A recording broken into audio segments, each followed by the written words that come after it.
Halo sahabatnya, salam hebat luar biasa. Nah teman-teman, hari ini kita membahas tentang 5 hal rahasia yang sering disembunyikan atau kurang diungkapkan oleh anak muda yang sukses. Oke, setelah yang satu ini.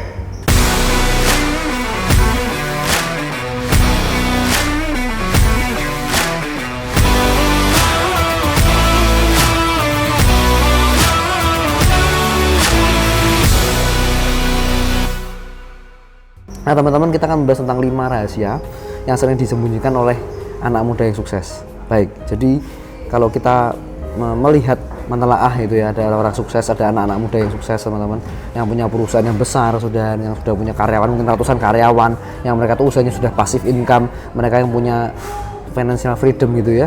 Nah, mereka tuh semua pasti punya rahasia yang seringkali nggak diungkapkan karena itu privasi, karena itu sifatnya pribadi, dan itu mungkin mereka nggak terlalu butuh untuk diungkapkan di media sosial atau di tempat umum atau di orang-orang yang mereka nggak kenal.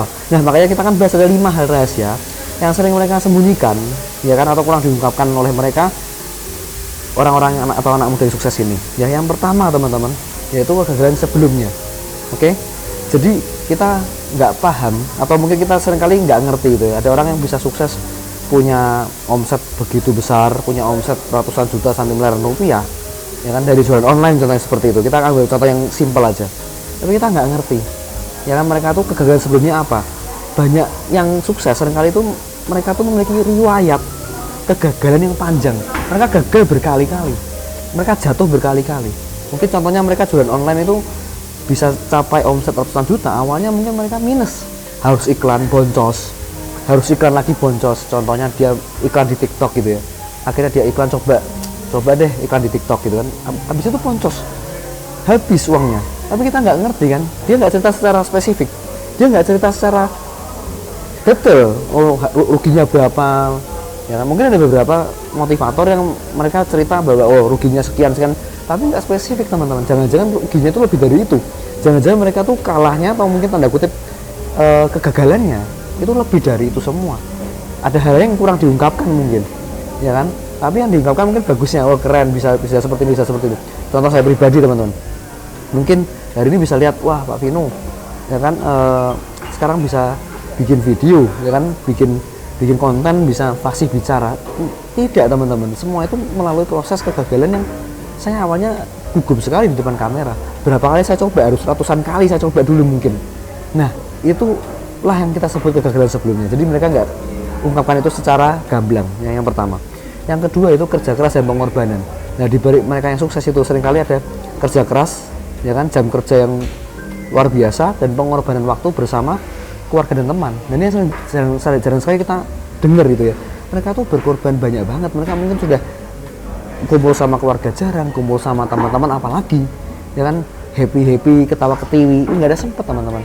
Sudah nggak sempat sama sekali mereka bisa ngobrol dengan teman sebaya mereka, atau mungkin teman-teman yang mereka pingin ajak ngobrol tuh mereka bisa melepas stres. Mereka jarang sekali punya kesempatan itu karena waktunya mungkin terbatas. Tapi kita seringkali nggak mengerti, nggak memahami karena mungkin kurang diceritakan ya kan. Dan ini pengorbanan itu harus dilakukan kalau kita mau berhasil dan sukses ya. Lalu yang ketiga teman-teman, itu struktur dukungan. Nah banyak yang mereka tuh memiliki mentor, memiliki keluarga, ayah ibu, orang tua yang mendukung, mensupport mereka secara tanda kutip moral, mungkin secara moral, secara nasihat ya kan. Ada beberapa nasihat-nasihat dan itu berguna sekali untuk perkembangan hidup mereka, yang kita nggak terlalu dengar ceritanya seperti apa, atau mungkin nggak spesifik nasihatnya apa, nggak diceritain teman-teman. Tapi mereka tuh sangat dapat dukungan seperti itu ya kan, dan terutama juga dukungan finansial. Mungkin dalam mereka kita lihat ada teman kita, wah kok luar biasa ya Pak ya, usahanya bisa berhasil cepat maju, dan jangan-jangan ada support dukungan tanda kutip finansial tadi. Ya is okay, karena tiap orang punya cerita hidup berbeda-beda. Jadi kita tidak boleh iri hati atau mungkin kita merasa wah rumput tetangga lebih hijau gitu ya, lebih enak ya. Enggak selalu, tapi struktur dukungan ini penting banget. Kalau kita mau sukses, percayalah pasti ada orang-orang yang mendukung kita, entah itu keluarga kita, entah itu teman kita, entah itu sahabat kita, entah itu orang asing yang baru kita kenal jadi mentor kita mungkin. Contohnya kalau di komunitas di sini kita akan bikin satu ekosistem di mana ada satu mentor yang akan membimbing satu orang. Ya Anda kan dibimbing sampai berhasil, Anda sampai maju, sampai sukses. Ya kan? Produknya disiapin, semuanya caranya disiapin, digital marketingnya juga disiapin, semuanya sudah lengkap teman-teman. Tinggal Anda ikut dan Anda bisa ikuti kurikulumnya, ya sudah, Anda bisa maju menjadi pengusaha yang sukses ya. Struktur dukungan itu penting.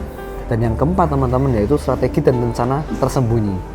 Seringkali mereka ini yang sukses itu perencanaannya matang ya, cerdik, strateginya cermat, tapi mungkin nggak diungkapkan secara rinci sama kita ya. Mereka strateginya itu luar biasa sebenarnya, rinci banget, ini harus ngapain, ini harus dibuat seperti apa ya kan. Ini kalau saya mau bikin usaha restoran misalnya, saya strategi marketingnya harus lewat apa aja ya kan. Saya harus bikin konten kreator masuk, atau mungkin ada artis yang harus endorse, atau mungkin apapun, detailnya sangat diperhatikan, rasa makanannya diperhatikan, kokinya diperhatikan, apapun, kebersihan makanan, kebersihan semuanya diperhatikan dengan detail banget, yang tidak diungkapkan oleh mereka ya kan. Mungkin malah mereka punya konsultan makanan, konsultan bisnisnya, konsultan F&B-nya, itu jelas banget mereka punya itu semua, tapi nggak diungkapkan secara real gitu ya. Atau mungkin strategi mereka tuh sudah mereka coba berkali-kali, gagal terus, ini yang terakhir ternyata berhasil, tapi kita nggak pernah paham, kita nggak pernah tahu ceritanya itu detailnya. Nah itu kita harus pahami. Jadi kalau strategi dan harus jelas, harus nyata, harus tepat sasaran dan detail. Jangan sampai kita ini cuma sekedar berani aja buka usaha contohnya, kita asal berani, asal mau maju, asal mau sukses ya kan, coba dulu, buka dulu, tapi nggak ada rencana strategi yang matang, selesai sudah. Wong yang sudah direncanakan matang-matang aja bisa gagal, apalagi nggak pernah direncanakan. Oke?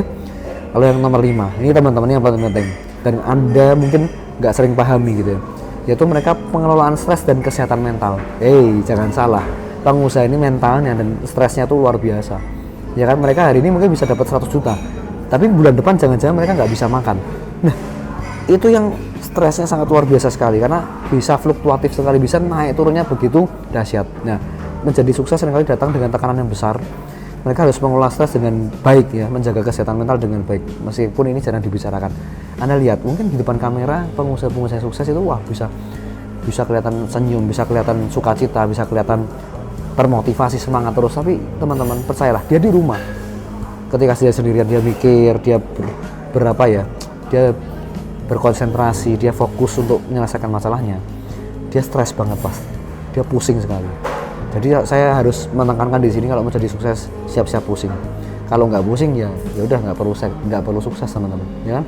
Kalau Anda ingin maju, ingin sukses, siap-siap nggak nyaman intinya gitu. Tapi kalau Anda mau nyaman terus, mau enak terus, ya udah usah pusing-pusing lah mau jadi sukses gitu kan. Nah ini poinnya. Jadi ini jarang sekali diungkapkan mereka kan nggak mungkin teman-teman ngomong di panggung, wah hari ini saya stres banget, habis saya hari ini mungkin memang untung sih, tapi saya tuh stres banget tuh Bapak Ibu. Jarang banget gitu ya. Mungkin ada yang jujur, beberapa orang jujur, tapi ada memang kebanyakan mayoritas mereka akan cerita yang motivasi, mereka akan cerita yang positif. Tapi ingat, mereka pasti ada stresnya, mereka pasti ada kesehatan mentalnya, pasti akan ada gangguan. Nah ini harus dipahami dulu. Kalau kita mau jadi orang yang sukses, siap-siaplah Anda harus bisa mengelola stres dengan pintar ya, mengelola stres dengan cerdas dan bijaksana. Nah itu aja mungkin pesan saya. Jadi jangan sampai kita punya pola pikir jadi orang sukses itu enaknya doang. Tapi percayalah teman-teman, ya mau jadi orang sukses, mau maju hidupnya, mau berhasil, itu banyak hal yang harus dilewati ya, banyak hal yang harus mengalami tanda kutip penderitaan tadi. Karena percaya di dalam penderitaan itulah itu menjadi sempurna nanti ya, menjadi satu hal yang luar biasa yang kita terima di kemudian hari. Ya, kalau kita strugglingnya ini, perjuangannya itu biasa-biasa aja, maka suksesnya juga kerasnya tuh nikmatnya kurang ya. Saya sering ngomong bahwa kalau kita mau minum teh manisnya itu nikmat, kita minum teh yang ada gulanya itu manis itu nikmat, kita harus habiskan jatah teh pahit kita. Teh pahitnya habisin dulu semua, yang nggak enak habisin dulu, baru kita bisa dapat sesuatu yang luar biasa, nanti merasa luar biasa, merasa yes, senang banget dapetin satu hasil yang kita perjuangkan itu. Oke? Itu aja sharing dari saya. Kalau suka video ini, share ke teman-teman Anda, berikan komentar positif, jangan lupa klik like, subscribe, dan aktifkan loncengnya, dan selalu salam hebat luar biasa.